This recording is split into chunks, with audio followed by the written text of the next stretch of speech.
이렇게 주님 가르쳐주신 기도로 예배를 시작하도록 하겠습니다.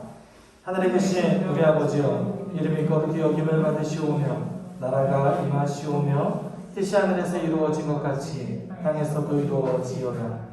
오늘 우리에게 일용할 양식을 주시옵고 우리가 우리에게 죄 지은 자를 사하여 준 것 같이 우리 죄를 사하여 주시옵고 우리를 시험에 들게 하지 마시옵고 다만 악에서 구하시옵소서. 나라와 권세와 영광이 아버지께 영원히 있사옵나이다. 아멘. 우리 고백하겠습니다. 예수 유황여 예수 우리 왕이여 이곳에 오셔서 보좌로 주여 임하사 찬양을 받아 주소서.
주님 찬양하오니 주님을 경배하오니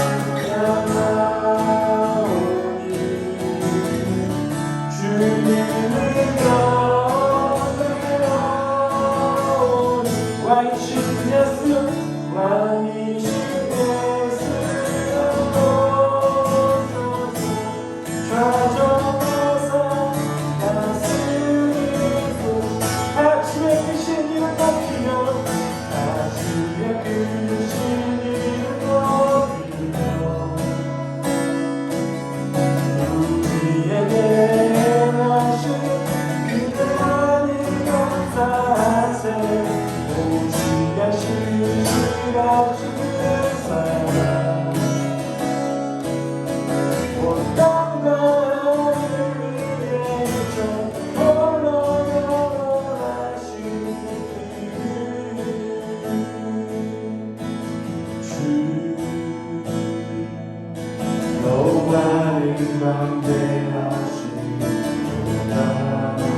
우리 다시 한번 주님께 우리의 마음을 드리는 시간 가졌으면 좋겠습니다. 주님, 내가 여기 있사오니 나를 사용하여 주옵소서. 내가 여기 있사오니 나를 보내소서.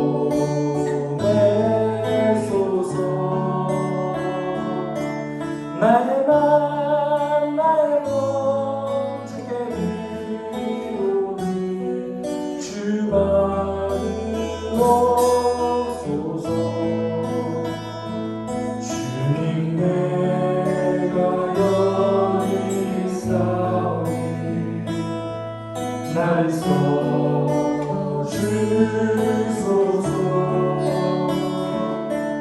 가진 것 모두 다 주께 드리오니 주 받으옵소서.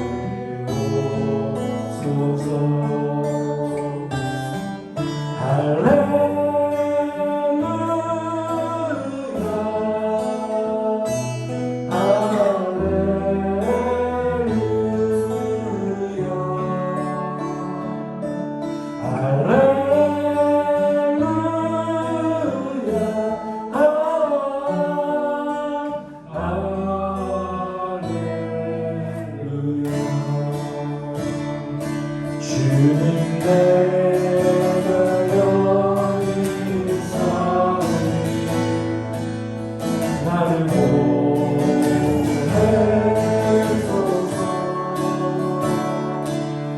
나의 맘 나의 몸 주께 드리오니 주 받으옵소서. 주님,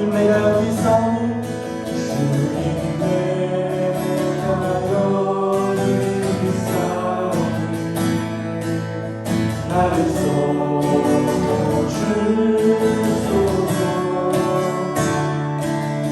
가진 것 모두 다 주께 드리오니 주 받으옵소서.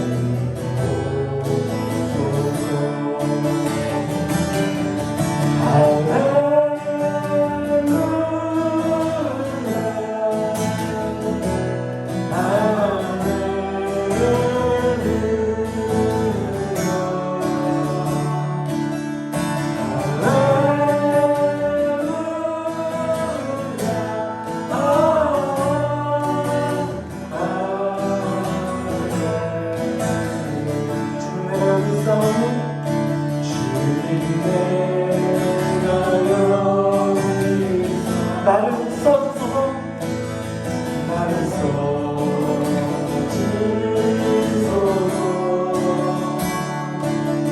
가진 것 모두 다 주께 드리오니 주 받으옵소서.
우리 함께 기도할 때 하나님, 우리를 사용하여 주셔서 주님의 일을 행하여 주시옵소서. 주님, 우리가 가진 것, 우리가 붙잡고 있었던 것 모두 하나님께 드릴 수 있는 우리 되게 주님 도와주십시오. 우리를 사용하여 주셔서 우리를 주님을 향한 찬양의 도구로, 우리를 주님을 향한 영광의 도구로 사용하여 주시옵소서. 우리 함께 기도하며 나아가도록 하겠습니다. 사랑 가르치는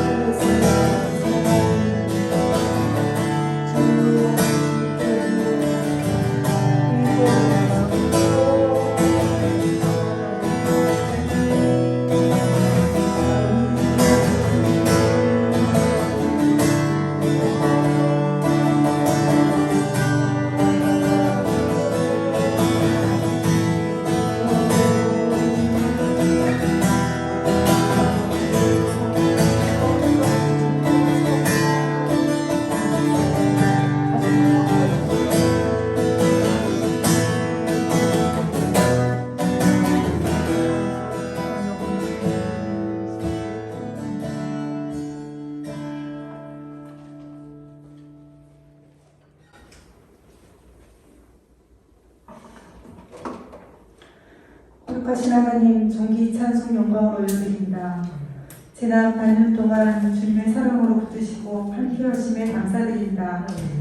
위로받을 것 없는 세상 가운데서 위로자 되시고 구원의 참 소망이 되어주신 하나님 참 감사합니다. 때마다 일마다 일용할 양식으로 우리의 필요를 채우시고 우리의 영이 갈급하지 않도록 말씀의 은혜를 풍성하게 주시니 감사합니다. 사건 사고가 끊이지 않는 사회 속에서 안전하게 지키시고 평안케 하시니 감사합니다. 교만으로 가득 찬 고집센 우리에게 찾아오셔서 친히 아버지가 되어주시고 말로 다 표현할 수 없는 주님의 십자가 사랑을 깨닫는 믿음을 주시니 감사합니다.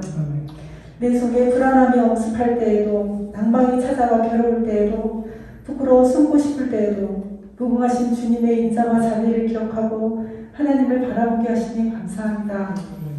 성령님은 우리 속에 정직한 마음을 주시고 새롭게 하셨는데 우리의 행동은 또 다른 사람인 양 살아가는 믿음의 갈등이 끊이지 않습니다. 그럼에도 불구하고 믿음의 길 끝까지 갈 수 있도록 우리를 위해 말할 수 없는 탄식으로 기도하시는 성령님 참 감사합니다. 주님 간구합니다. 우리의 믿음이 거짓이 없게 하시고 우리의 사랑이 주님의 십자가 사랑을 담게 하옵소서. 청결한 양심을 가진 그리스도인으로 살아가게 하옵소서. 주님의 사랑으로 영혼을 구원하여 제자 삼는 숙속교회 되게 하옵소서. 이제 목사님을 통해 주신 말씀에 성령의 기름 부음이 임하고 각자에게 주신 은혜를 따라 가정과 학교, 직장에서 하나님의 선하신 뜻을 온전히 행하게 하옵소서. 우리 주 예수 그리스도 이름으로 기도합니다. 아멘.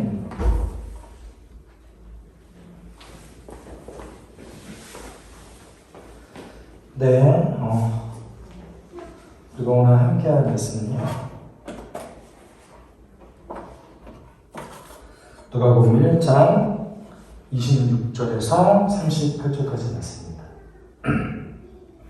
누가복음 1장 26절에서 38절까지 말씀입니다. 제가 한 구절, 여러분이 한 구절 이렇게 읽도록 하겠습니다. 그 뒤로 6달이 되었을 때에 하나님께서 천사 가브리엘을 갈릴리 지방의 나사렛 동네로 보내시어 천사가 안으로 들어가서 마리아에게 말하였다.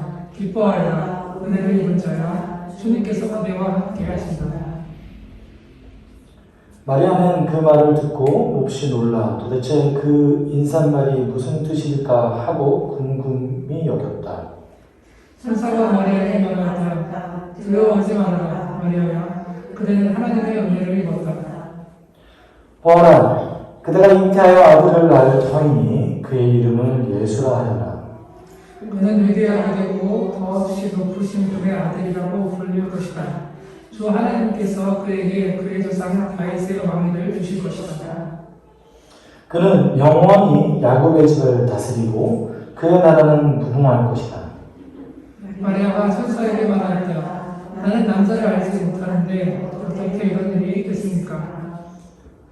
천사가 마리아에게 대답하였다. 성령이 그대에게 임하시고 더없이 높으신 분의 능력이 그대를 감싸줄 것이다. 그러므로 태어날 아기는 거룩한 분이요 하나님의 아들이라고 불릴 것이다. 보아라 그대의 친척 엘리사벳도 늙어서 임신할 거야. 임신하지 못하는 여자라 불리던 그가 임신한 지 벌써 6달이 되었다. 하나님께는 불가능한 일이 없다. 마리아가 말하였다. 보십시오, 나는 주님의 여종입니다. 당신의 말씀대로 나에게 이루어지기를 바랍니다. 천사는 마리아에게서 떠나갔다. 아멘. 아멘. 네, 오늘 예상치 못한 소식이라는 제목으로 함께 말씀 나누기 소망합니다. 오늘 사실은 이제 교회 절기로 보면 맥주감사 주일이잖아요. 근데 사실 한 주 동안 좀 절기 때문에 고민을 살짝 조금 했습니다. 그런데 좀 더 고민을 해볼게요. 왜냐면 저희가 교회력으로는 오늘이 이제 맥주 감사 주일은 맞는데요. 사실 유대 달력으로는 이번 주가 맥주절이 아니에요. 그러니까 유대인의 달력으로 7월인데 그것이 양력 7월이 아닙니다. 네, 그래서 이것을 그대로 이제 교회력으로 지켜야 될지 말아야 될지 좀 고민하고 있고요. 사실은 추수감사주일 같은 경우도 저희가 보통 11월에 드리잖아요.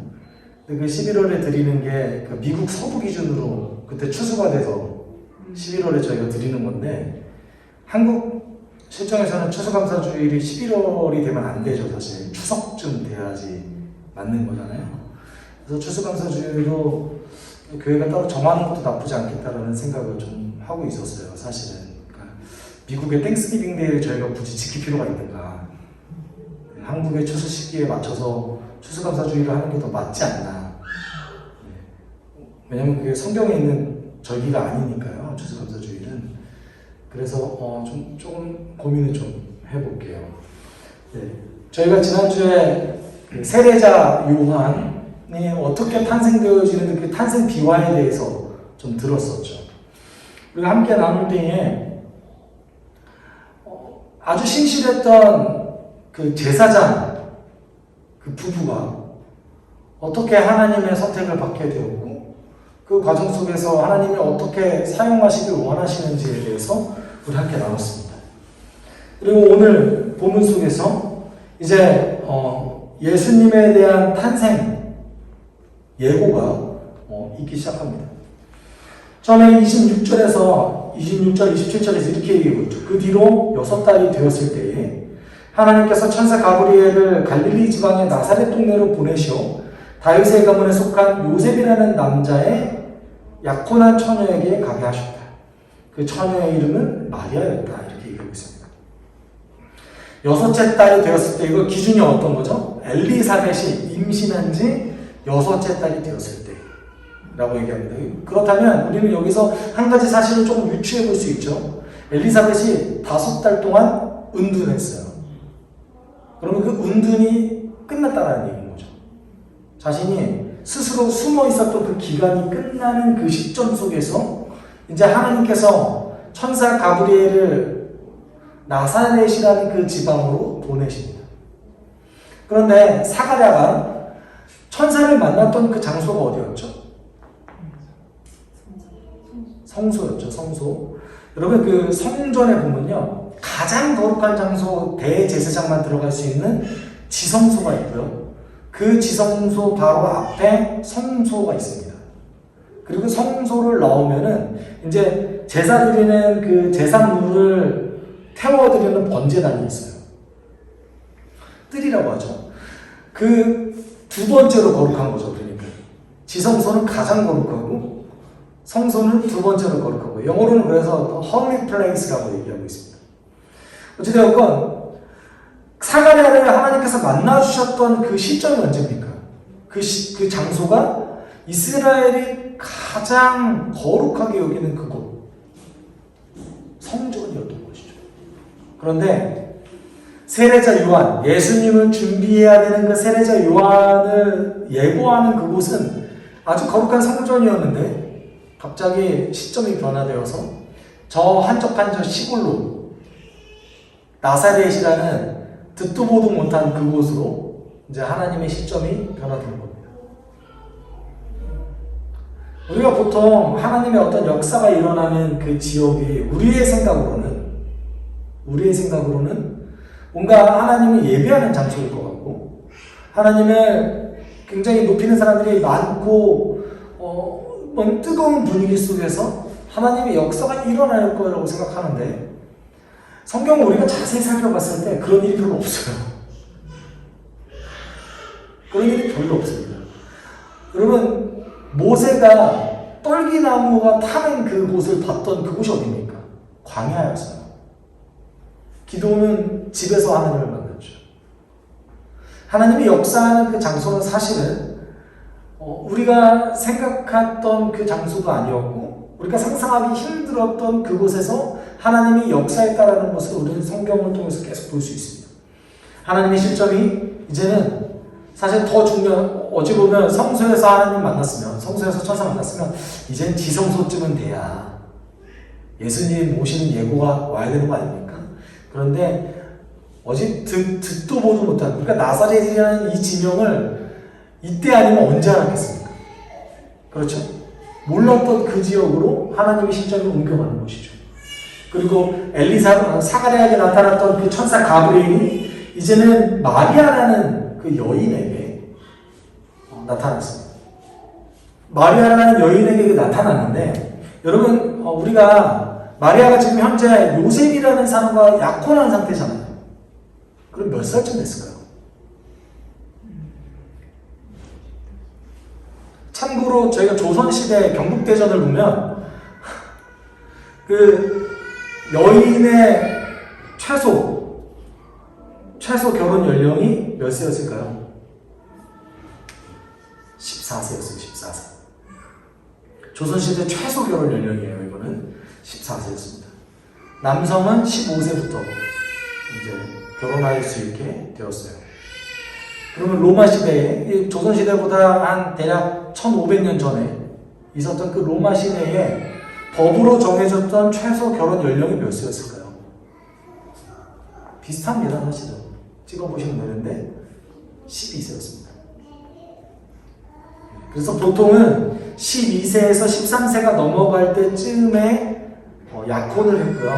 그리고 1년이 약혼을 하고 보통은 1년이 지나고 나서 결혼을 했습니다. 결혼하는 과정도 사실은 엄청 대단한 건 아니고요. 남자가 여성에 대한 지참금을 지급을 하면 그 순간 결혼할 수 있었어요. 그 1년이라는 유예기간은 그 지참금을 마련하는 시간이기도 했습니다. 그렇다면 평균으로 놓고 봤을 때 여기서 마리아의 나이가 대략 12세에서 14세 정도로 여겨지는 것이죠. 지금으로 따지면 중학생 소녀였던 이 마리아에게 천사가 나타났어요. 여기서 강조하는 게 몇 개 있죠. 첫 번째, 처녀였다. 그리고 두 번째, 요셉이라는 남자가 어느 가문이에요? 다윗의 가문. 다윗의 가문이었다. 이 두 가지를 사실 강조하고 있어요. 그런데 이제 천사가 아주 믿기 힘든 메시지를 던지는데 28절에 이렇게 얘기하고 있습니다. 천사가 안으로 들어가서 마리아에게 말하였다. 기뻐하여라, 은혜를 입은 자여, 주님께서 그대와 함께 하신다라고 얘기하고 있습니다. 사실 저는 기뻐하여라라는 이 말은 조금 번역이 달라졌으면 하는 바람이 있어요. 사실은 이게 헬라어로 적혀졌기 때문에 그 뉘앙스를 잘 살리지 못하는 인사말입니다. 그러니까 저희 인사할 때 기뻐하여라 이러지 않잖아요. 보통은 유대인들이 인사할 때 샬롬 이러겠죠. 그러면은 여기 평안이 함께 있으시오. 우리로 따지면 안녕하세요 이거예요. 당신에게 평안이 있길 바랍니다. 이 말입니다. 당신에게 평안이 있기를 바라는데 은혜를 입은 당신이요 주님께서 그대와 함께 하십니다 라고 얘기합니다. 여러분, 주님께서 그대와 함께 하십니다 라는 말은 사실은 구약 성경의 기준으로 봤을 때는 오늘 하나님의 구원의 일을 하기 위해서 특별한 사람들, 특별히 선택받은 사람들을 이야기할 때 쓰였던 단어예요. 모세가 하나님께 선택받았을 때, 기도원이 하나님께 선택받았을 때 이 단어가 쓰여졌어요. 여러분, 만약에 이런 거창한 단어를 천사가 와서 저를 보자마자 그렇게 얘기한다면 여러분 어떠시겠어요? 그냥 마냥 좋으시겠어요? 분명한 거는 사가랴에게는 이런 얘기를 안 했어요. 사가랴에게는 처음 보자마자 두려워하지 말아라 이랬어요. 사가랴가 너무 두려워하니까. 그런데 마리아는 오자마자 인사말을 전하면서 평안하십시오. 주님께서 당신과 함께 하십니다. 그러면 어린 소녀였던 마리아가 이 얘기를 듣고 어떤 생각을 했을까? 30절에 정확하게 얘기하죠. 마리아는 그 말을 듣고 몹시 놀라 도대체 그 인사말이 무슨 뜻일까 하고 궁금해 여겼다. 여러분 뜻을 모르겠어요? 뜻을 알겠죠? 은혜를 입은 자야 주님께서 당신과 함께합니다. 이걸 왜 몰라요? 근데 마리아가 들었을 때 나한테 왜 하나님이 함께 하시지? 이걸 고민한 거예요. 그동안 내가 들었던 하나님이 함께한 사람들은 위대한 사람들이었는데 왜 나한테? 이건 뭐죠? 이해가 가요. 아주 어린 소녀였던 이 마리아가 천사의 말을 듣고 이게 도대체 무슨 소리지? 네. 마리아가 지금 심지어 다윗이 선택받았을 때 나이보다 어렸을 것으로 봐요. 그렇다면 마리아가 이 말을 딱 들었을 때 도대체 나한테 천사가 왜 왔을까? 이거를 아주 곰곰이 깊이 고민하게 되었던 것이죠. 천사가 드디어 이제 이렇게 얘기합니다. 천사가 마리아에게 말했다. 두려워하지 말아라 마리아야. 그대는 하나님의 은혜를 입었다. 여러분 은혜라는 말은 하나님의 어떤 대가 없는 무엇인가를 받았다는 얘기인 거예요. 선물을 받았다는 얘기인 건데 그렇다면 이 은혜가 무엇인가? 31절이죠. 아들을 낳았대요. 보아라 그대가 잉태하여 아들을 낳을 터이니 그의 이름은 예수라 하라. 이게 은혜예요. 여러분 상식적으로 생각해 보시면 아직 결혼도 안 했던 이 소녀에게 아들이 태어날 거다라고 얘기하는 게 좋은 말입니까? 아니 좀 결혼은 좀 하고 얘기하는 게 맞는 얘기인 거잖아요. 그렇죠? 아직 마리아는 엘리사벳처럼 아들이 필요한 요인이 아니었어요. 실제로도 예수님의 형제가 4명이 등장하잖아요. 그러니까 마리아가 아주 건강하고 정상적인 여인이었다는 증거죠. 그렇다는 것은 지금 마리아는 이런 것이 굳이 필요 없어요. 은혜가 될까요? 이것이 은혜가 될 수 있겠습니까? 왜 이게 은혜라는지를 얘기하는 거죠. 여러분 이사야서 7장 14절의 이 예언을 지금 암시해 주고 있는 거예요. 선지자 이사야가 이스라엘에게 장차 메시아가 올 거다라는 예언을 하는데 이렇게 얘기합니다. 그러므로 주님께서 친히 다윗 왕실에 한 징조를 주실 것이거든요. 보십시오. 처녀가 잉태하여 아들을 낳을 것이며 그가 그의 이름을 임마누엘이라고 할 것입니다. 임마누엘, 주님께서 함께 하신다. 이 뜻과 사실은 예수의 뜻이 비슷합니다. 여호와께서 우리를 구원하실 것이다. 여호와께서 구원하실 것이다. 여호수아의 이름에서 예수가 왔어요. 여호수아, 예수와 예수. 사실 다 같은 뜻입니다. 같은 이름이라고 보시면 돼요, 사실. 그런데 마리아는 사실은 이 천사의 말을 듣고 이사야서 7장 14절을 유추할 수 있었을까요? 아마 그러지 못했을 거예요.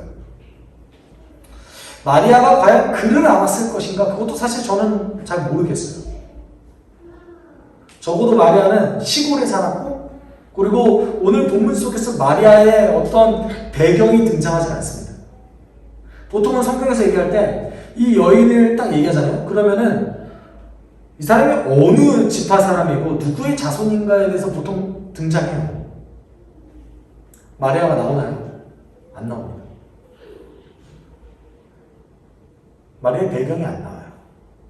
우리가 뒤늦게 마리아의 배경에 대해서 힌트를 얻을 수 있기는 해요.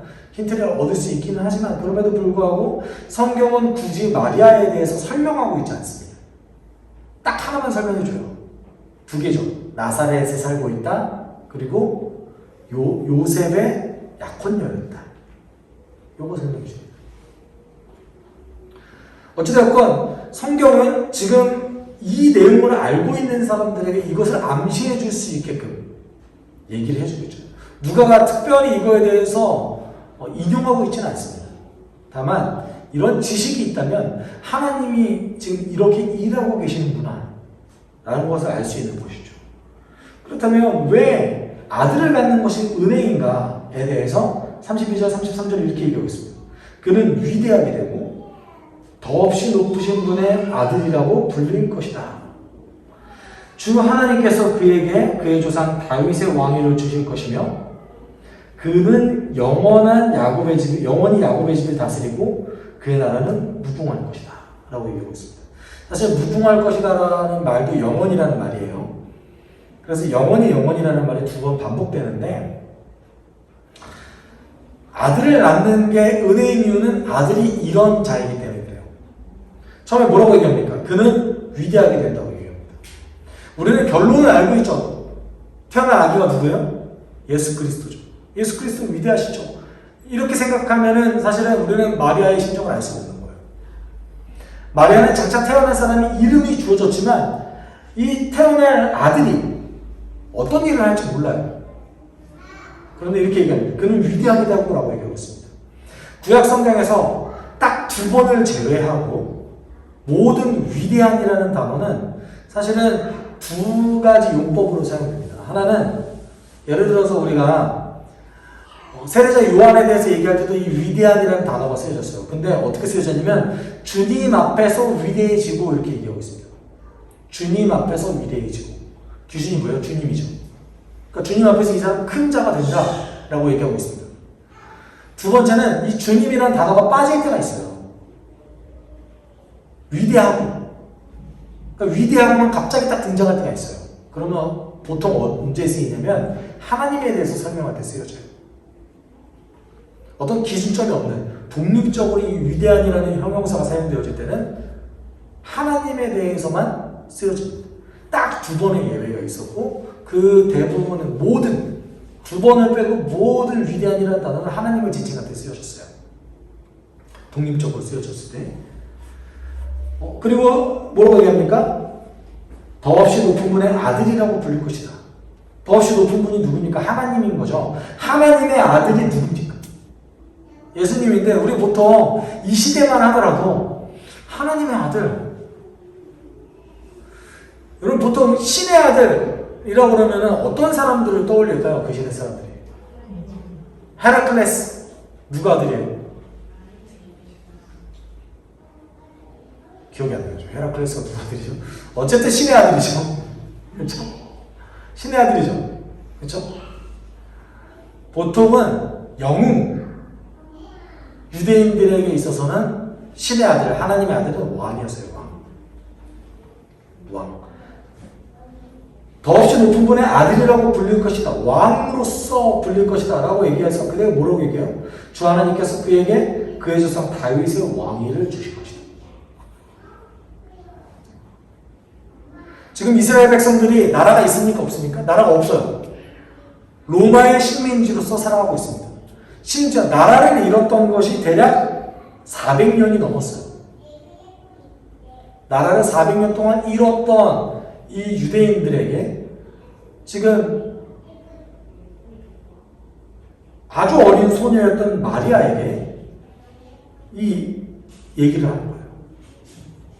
그 어떤 영향력도 끼칠 수 없는 이 여인에게 너가 아들을 낳을 건데 그 아들이 다윗의 왕위를 이을 것이다 라고 얘기하고 있습니다.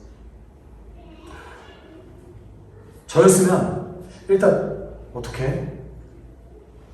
내가 저는 사가랴 같은 사람인 것 같아요.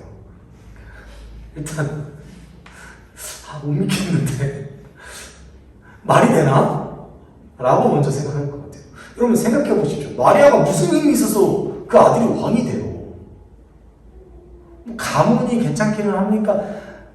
다윗의 자손이라고 하더라도 요셉이 지금 어디 살고 있어요? 나사렛에서 살고 있잖아요. 천구석에 박혀있는 과거의 왕족이 뭘 할 수 있겠습니까? 심지어 여러분 예수님 후에 예수님의 직업에 대해서 얘기하죠. 예수님 직업이 뭐였어요? 목수였어요. 아니 적어도 제사장 정도는 돼야 영향력이 있잖아요. 뭐 할 수 있는 게 없어요. 그 나사렛 지역 주민들은 예수님을 무시했어요. 아니 저 목수 따위가 뭘 하나님에 대해서 안다고 그래. 무시하고 무시했습니다. 심지어 예수님의 동생들도 예수님을 무시했어요. 여러분 그런 말도 안 되는 환경에서 어떻게 왕이 나옵니까? 그렇죠. 군인의 가문이든지 제사장 가문이든지 어떤 영향력을 끼칠 수 있는 위치에 있어야 될 거 아닙니까? 그런데 마리아에게 대뜸 이런 얘기를 하시는 거예요. 그리고 왕이니까 당연히 나라를 다스려야죠. 그는 영원히 야곱의 집을 다스리고 그 나라는 무궁할 것이다 라고 얘기하고 있습니다.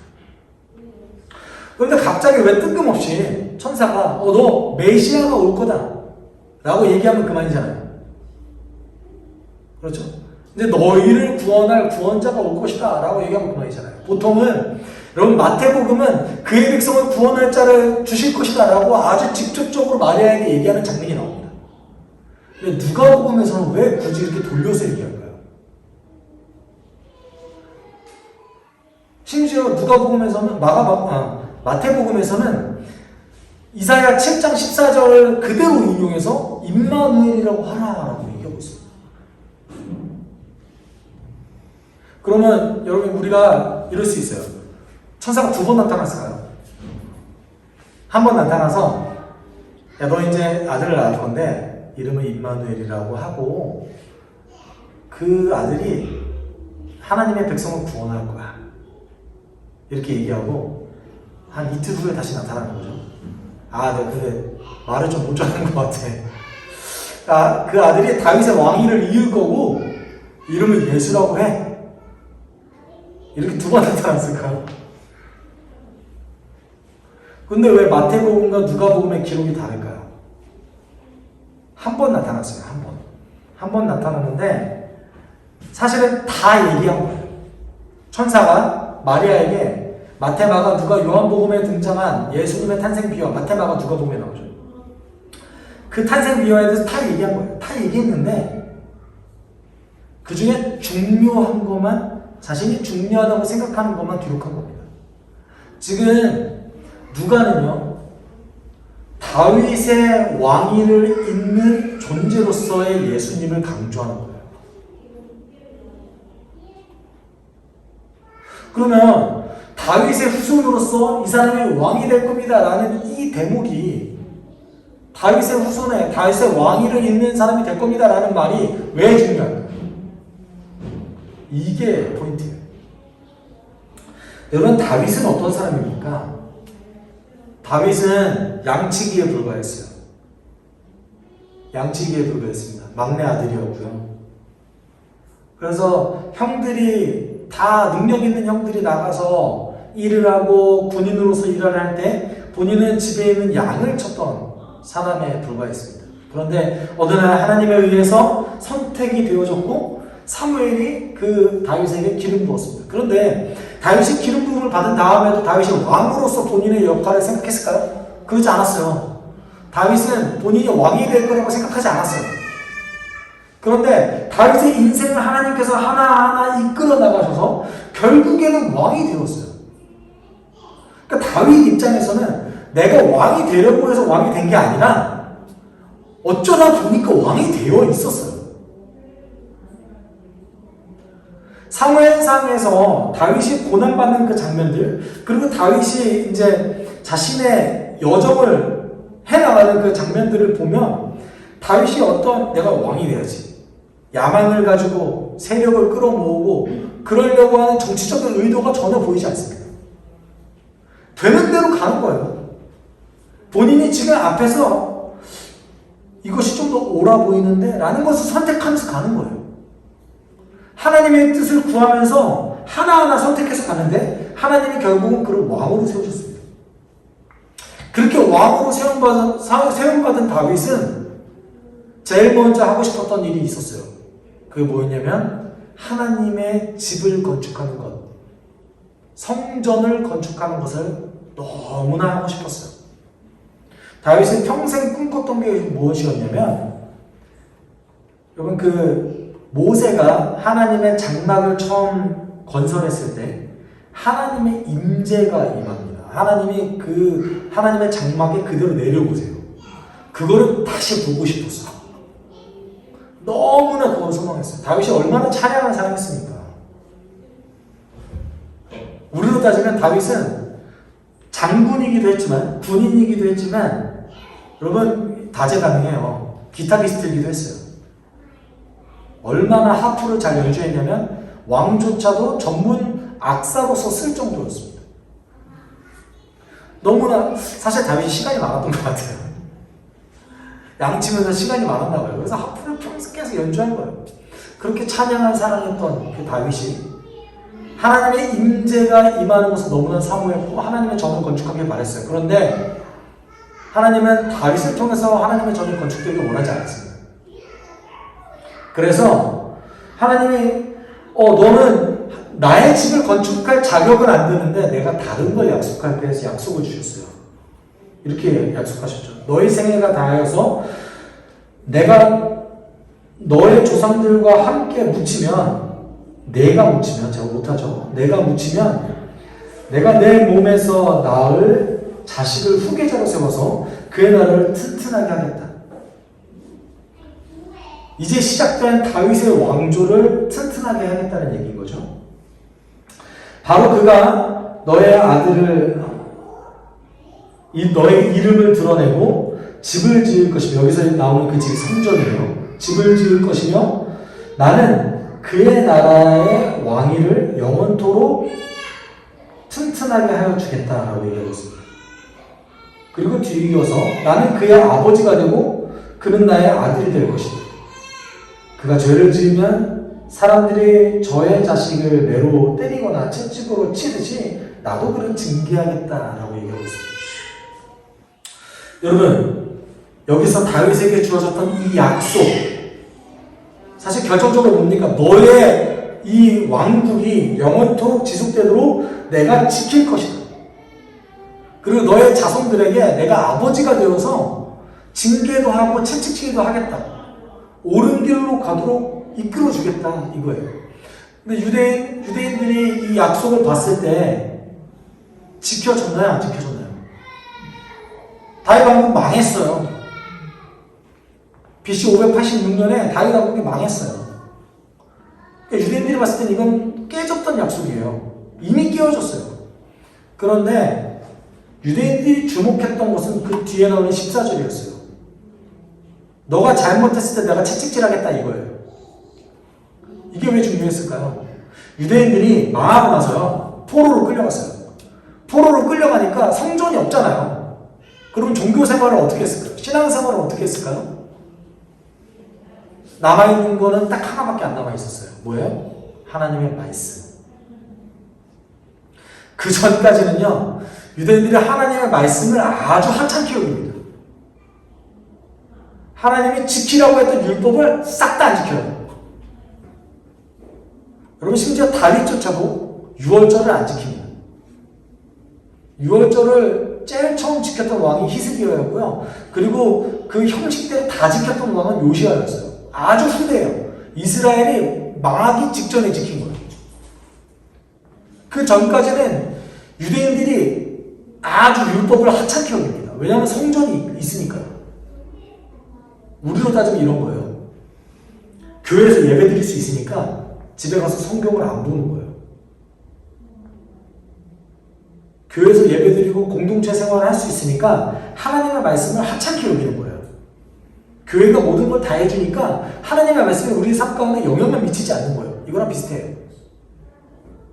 그런데 그러고 나서 그런 상황 속에서 이스라엘이 망했잖아요. 그러니까 이들이 할 수 있는 게 뭐였어요?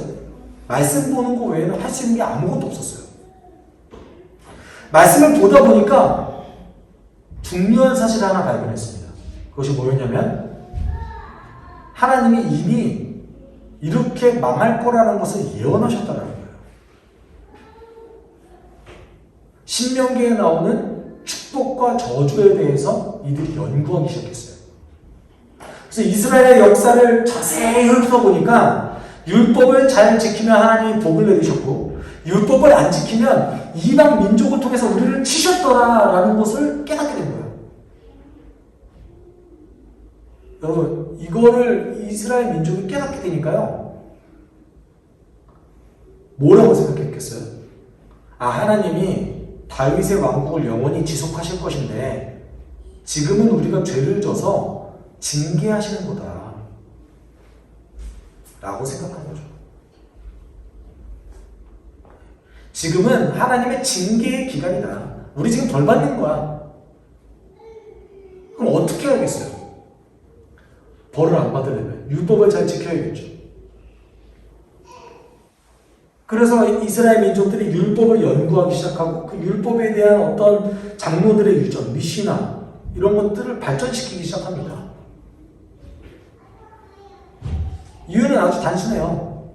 하나님의 복을 누리기 위해서, 축복을 받기 위해서. 그러기 위해서 이스라엘 백성들이 율법을 연구하고 지키기 시작합니다. 그러다 보니까 또 하나 발견한 사실이 있었어요. 뭐였냐면 선지자들이 메시아를 예언했다는 것을 알게 됐어요. 이사야, 예레미야, 에스겔이라는 이 선지자들이 다윗 왕국을 다시 일으킬 메시아가 예언되었네? 우리가 율법을 잘 지키고 하나님의 때가 이르면 다윗의 그런 후손을 통해서 베들레헴에 하나님의 그 위대한 메시아가 다시 올 것이다.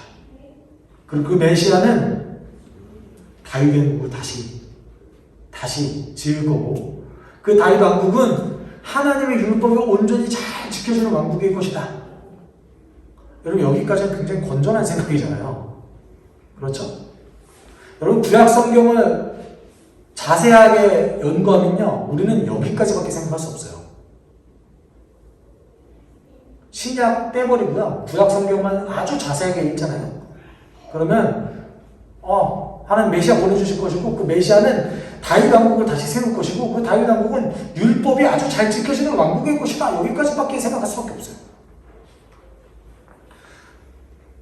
그래서 여러분, 그 성경에 보면요, 유대인, 그 마태, 마가, 누가, 요한복음에 유대인들이 왜 이렇게 율법을 너무나 사랑하고 율법을 이렇게 집착하는지에 대해서 알 수 있어요. 율법을 잘 지켜야 메시아가 오거든요. 율법을 잘 지켜 하나님께서 복을 내려주시거든요.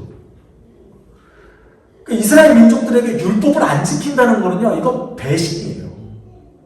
민족에 대한 배반입니다.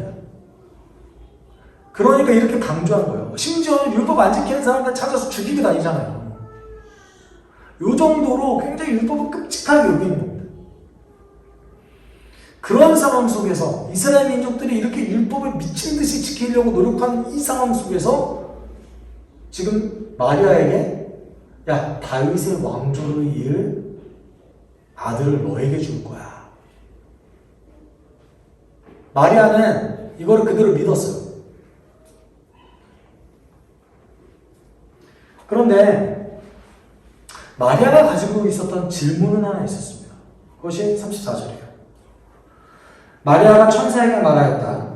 나는 남자를 알지 못하는데 어떻게 이런 일이 있겠습니까? 라고 얘기합니다. 여러분, 이 질문만 놓고 보면 사가랴의 대답과 그렇게 크게 다르지 않아요. 그러면 마리아도 지금 안 믿는 건가? 마리아도 천사의 말을 말도 안 되는 게 왜 나한테 일어나? 라고 생각하는 걸까? 라고 생각할 수 있는데 우리는 글로써 분별하지 못하지만 적어도 천사는 분별할 수 있잖아요. 그렇죠? 천사는 마리아가 불신하고 있다고 얘기하고 있지 않습니다. 그리고 뒤에 나오는 45절의 마리아의 고백을 따지고 보면 마리아는 믿었어요. 믿었는데 이게 어떻게 이루어질지 진짜 진심으로 궁금한 거예요. 왜냐하면 마리아가 지금 아직 결혼을 안 했잖아요. 그래서 이렇게 얘기해요. 나는 남자를 알지 못하는데 어떻게 이런 일이 있겠습니까? 이 말은 다른 얘기로 하면 다윗의 왕위를 잇는 사람이 나에게서 태어난다고요? 그러면 내 약혼자가 다윗의 후손인데 이게 아주 정당한 생각 아니겠습니까? 그럼 결혼을 하고 그때 이후에 이런 일이 일어나겠죠? 요셉의 후손으로 요셉의 아들이 다윗 왕가를 일으키는 겁니까? 이런 기대감을 품고 물어봤을 수도 있습니다. 그런데 천사의 말이 말도 안 되는 얘기를 해요. 천사가 35절에 이렇게 얘기하죠. 천사가 마리아에게 대답하였다. 성령이 그대에게 임하시고 더없이 높으신 분의 능력이 그대를 감싸줄 것이다. 그러므로 태어날 아기는 거룩한 분이요 하나님의 아들이라 불릴 것이다. 이 말이 뭐예요? 성령으로 잉태할 거다 이렇게 얘기하고 있습니다. 성령으로 잉태할 거다. 결혼 안 했는데 아들을 낳는데 2000년 전에 약혼했던 한 여인이 이 말을 들으면 기겁해야 되는 거 아닙니까? 왜냐면 약혼을 했는데 이 여인이 다른 남자와 바람을 피면요 죽을 수 있는 상황이었어요. 이게 약혼했던 그 남자가 용납하면 괜찮은데 용납하지 않으면 죽여도 되는 상황이었어요. 그런데 천사가 이렇게 얘기한 거예요. 성령으로 잉태될 것이다. 여기서 얘기하는 그 아기가 하나님의 아들로 불릴 것이다 라는 것은 사실 두 가지 가능성을 동시에 내포하고 있습니다. 첫 번째는 하나님의 아들, 성자 하나님, 신성을 얘기하는 걸 수도 있어요. 두 번째는 아까 제가 나눴던 왕. 누가 어떤 것을 얘기했는지는 아무도 알지 못합니다. 그렇지만 저는 그냥 둘 다 받아들이면 되는 것 같아요. 누가는 예수님이 완전한 하나님이시라는 것도 알고 있었고 다윗의 왕위를 이었다는 것도 알고 있었습니다. 저는 중의적으로 썼을 거라고 봐요. 그렇지만 우리가 중요한 것은 이 아이가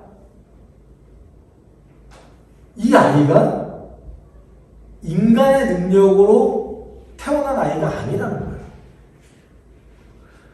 인간의 역사 전체를 통틀어 봤을 때 이렇게 창조되었던 인물이 딱 두 명 있어요.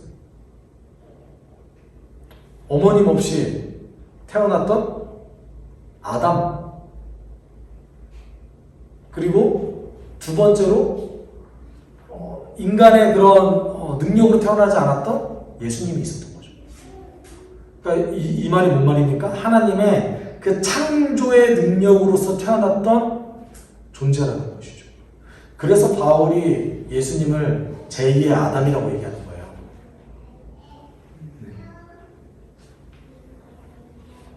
이 말을 듣고 나서 징표를 보여줘요. 천사가 표적을 얘기합니다.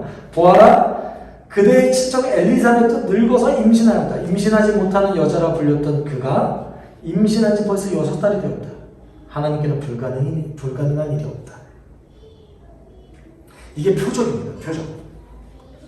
여러분 10대 초반에 불과했던 이 마리아가 약혼을 해서 결혼도 하지 않았는데 아이가 생겼다라는 그 말을 들으면 두렵지 않겠습니까? 리스크가 너무 크잖아요. 위험이 너무 큽니다. 그래서 그 마리아에게 첫 번째로는 하나님이 너를 지켜줄 것이다. 성령이 너와 함께 할 것이다. 라는 말을 처음 해주고 그 다음에 표적을 보여주는 거예요. 그 표적이 뭐예요? 너의 친척 엘리사벳이 임신했다. 봐라. 우리 여기서 마리아가 어느 가문인지 대충 인식할 수 있어요. 이게 그 외가 쪽이었는데 친가 쪽이었는지는 아무도 모르지만 적어도 마리아는 엘리사벳이랑 친척이었어요. 사실 그러면 레위 자손이었다, 아론의 자손이었다는 가능성이 있습니다. 반반인 거죠. 50%는 아론의 자손이었을 수도 있어요. 아닐 수도 있죠. 어찌되었건 중요한 것은 마리아를 안심시킨다는 거예요. 천사가. 하나님은요 단지 야 너 이래 너에게 사명을 줄게 이러고 끝내지 않으세요. 약속도 하시고 안심도 시켜주세요. 그랬더니 마리아가 이렇게 고백합니다. 마리아가 말했다. 보십시오. 나는 주님의 여종입니다. 당신의 말씀대로 나에게 이루어지기를 바랍니다. 천사는 마리아에게 떠나갔다 라고 얘기했습니다. 여기서 얘기하는 당신의 말씀대로 나에게 이루어지기를 바랍니다 라는 말이 사실은 조금 더 구체적으로 번역을 한다면 당신이 말씀하셨던 이 일들이 나에게 이루어지게 하십시오. 나에게 이루어지게 허락해 주십시오. 라는 말이에요. 이 말은 뭐예요? 마리아가 내가 결혼하지 않았음에도 불구하고 아이를 가지는 그 일에 대해서 허락했다는 얘기인 거예요. 그리고 그 일이 나에게 벌어지기를 바랬다는 얘기입니다. 이거는 좀 다른 차원이에요. 마리아는 순수하게 믿었어요. 우리가 앞서 봤던 그 사가랴와 너무 다르죠. 사가랴는 제사장이었어요. 그리고 하나님의 일을 하던 사람이었습니다. 그리고 인생 가운데 가장 중요하고 거룩한 일을 행하던 그 순간에 천사를 만났는데 기뻐하기는커녕 너무 두려워서 떨고 있었고 천사의 말조차도 믿지 못하고 있었습니다. 근데 성경은 그에 대해서 뭐라고 얘기합니까? 의로운 자다라고 얘기하고 있어요. 근데 마리아는요, 어떻게 이랬는지 몰라요. 너무나 위험이 크고, 여러분, 아무리 하나님께서 이렇게 지켜주신다라고 얘기하지만, 결혼하기 전에 임신했다라는 그 사실이 그 지역에 소문이 안 나겠습니까? 소문이 날 거 아니에요. 그런데 그 위험을 감수하고라도 이 작은 소녀가 이렇게 얘기하는 거예요. 하나님 얘기를 들으니까 이 일이 저에게 너무나 큰 영광이요 은혜일 것 같습니다. 저에게 이런 일이 일어났으면 좋겠습니다. 라고 고백한 거예요. 그렇다면 이것이 도대체 우리에게 어떤 의미가 있겠습니까? 물론 첫 번째로는 예수를 우리에게 주셨다라는 아주 기쁜 소식이죠. 여러분, 그런데 그것보다 저는 다른 측면을 좀 봤으면 좋겠어요. 천사와 마리아가 대화를 나누는 것을 통해서 하나님이 우리에게 어떻게 일하시는지에 대해서 우리는 알 수가 있습니다. 여러분, 하나님 우리를요 설득하세요. 여러분, 하나님 우리를요 천천히 설득하세요. 그리고 우리가 준비될 때까지 기다려주십니다. 때때로는 우리가 준비가 없어 보여도 하나님이 일하실 때가 있죠. 그거는요, 우리가 감당할 수 있는 것을 하나님이 행하시는 거예요. 하나님께서 일하시는 그 방식이 여러분, 모세에게 있었던 그 하나님의 은혜 보십시오. 모세는 인생을 도망자로서 살고 있을 때 하나님을 만났습니다. 나이 80세에. 겁쟁이 기도원을 통해서 전쟁을 하셨습니다. 양치기였던 다윗을 통해서 하나님의 나라를 일으켜 세우셨습니다. 에스겔은 미친 척하면서 하나님의 말씀을 전했습니다. 예레미야는 거의 우울증 환자와 같은 사람이었어요.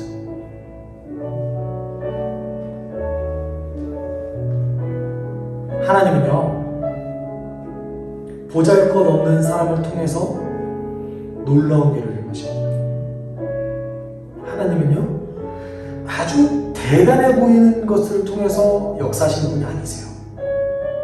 작고 연약하고 소외되고 보잘것없는 그 어떤 작은 사람을 통해서 아주 큰 일을 이루십니다. 여러분, 이런 일들이 우리에게 있었으면 좋겠습니다. 우리가 마리아와 같이 하나님의 은혜로 설득되어지고 그리고 하나님의 그 위대한 일들이 우리 삶 가운데 일어나기를 소망합니다. 우리가 생각하는 것은요, 하나님의 능력을 믿지 못할 때가 너무 많이 있어요. 그 일이 일어나겠어. 저도요, 복음을 전할 때마다 제 마음속에 불신이 있어요. 안 변할 것 같아요. 제가 청소년 사역을 10년이라는 시간을 넘게 했지만 날마다 그런 생각 속에서 살았어요. 안 변할 것 같아요. 예수 안 믿을 것 같아요. 제가 어떻게 예수를 믿을 수 있을까? 저 친구가 정말 예수 믿을까? 시간이 지나서 보니까요, 그 친구가 예수를 믿어요. 시간이 지나서 보니까요, 복음이 능력이 있다는 것을 나중에 돼서야 깨닫게 됩니다. 여러분, 하나님 이렇게 일하세요. 우리가 어떤 확신 가운데 일했을 때 하나님 일하시는 게 아닙니다. 하나님 이미 일하시고 계시는데 우리가 그것을 발견하는 거예요. 우리 삶 가운데 하나님의 설득하심을 내가 귀를 기울여서 들을 수 있고 하나님의 일하심을 발견할 수 있게 주님 도와주십시오. 마리아와 같이 우리가 지금 이 순간에 그렇게 기도했으면 좋겠습니다. 하나님 아버지, 마리아와 같이 우리를 설득하여 주시고 지금 이 순간에 내 삶 가운데 역사여 주신 그 주님의 은혜에 감사를 드립니다. 하나님, 내가 날마다 하나님께 나아갈 때 하나님 마치 주님의 능력이 없는 것 같고 마치 하나님이 역사하지 않는 것 같은 그런 상황 속에서 하나님을 향해서 더욱더 나아갈 수 있는 그런 믿음의 감침을 낼 수 있는 그런 예수의 주님 도와주십시오. 사랑이 많으신 하나님 아버지, 하나님 참되신 그 주님의 언약을 믿고 나아갈 때에 그 약속의 말씀이 내가 혹시라도 믿지 않는다 할지라도 하나님 아버지 내 삶 가운데 일하실 수 있습니다. 그리고 그 가운데서 우리를 그 하나님이 일하심을 발견함을 통하여서 나를 지금 이 순간에도 부르시고 성장시켜 주시고 설득하여 주시는 그 주님의 음성을 내가 지금 이 순간에 들을 수 있도록 하나님 인도하여 주실 줄 믿습니다. 사랑이 많으신 하나님 아버지, 지금 우리가 보이는 그 눈에 보이는 일들이 하나님 주님이 마치 없는 것 같죠. 하나님 역사하지 않는 것 같고 하나님 일하지 않는 것 같지만 하나님 그럼에도 불구하고 주님이 일하시고 있다는 것을 내가 발견할 수 있게 주님 도와주십시오. 내가 변하고 있다는 것을 발견하게 주님 도와주십시오. 내가 예수를 더욱더 의지하고 있다는 것을 발견할 수 있게 주님 도와주십시오. 내가 하나님도 따르고 있다는 것을 발견할 수 있게 주님 이 시간에 주님 도와주십시오. 그래서 주님의 은혜가 있기를 소망합니다. 주님 도와주십시오. 사랑이 많으신 하나님 아버지, 주님의 설득하는 그 말씀에 귀 기울이고 주님의 일하심을 날마다 발견할 수 있는 그런 우리 될 수 있게 주님 도와주십시오. 주님께서 어린 소녀였던 마리아에게 아주 인격적으로 그리고 사랑으로 대하셨던 것처럼 우리가 그 주님의 사랑의 이야기를 들을 수 있는 귀를 열어주시고 성령의 능력으로 지금 이 순간에도 나에게 역사하시고 일하시고 계시는 그 주님의 일하심을 우리가 날마다 발견할 수 있는, 그리하여서 그 일하심을 보고 우리가 더욱더 주님에 대해서 확신하고 성장할 수 있는 우리의 인생 되게 주님 도와주시옵소서. 감사드리며 거룩하신 예수 그리스도의 이름으로 기도드립니다. 주 예수 그리스도의 은혜와 하나님의 사랑과 성령의 교통하심이 주님의 일하심을 날마다 발견하길 소망하는 주의 성도 위에 영원토록 함께 있을지어다. 아멘.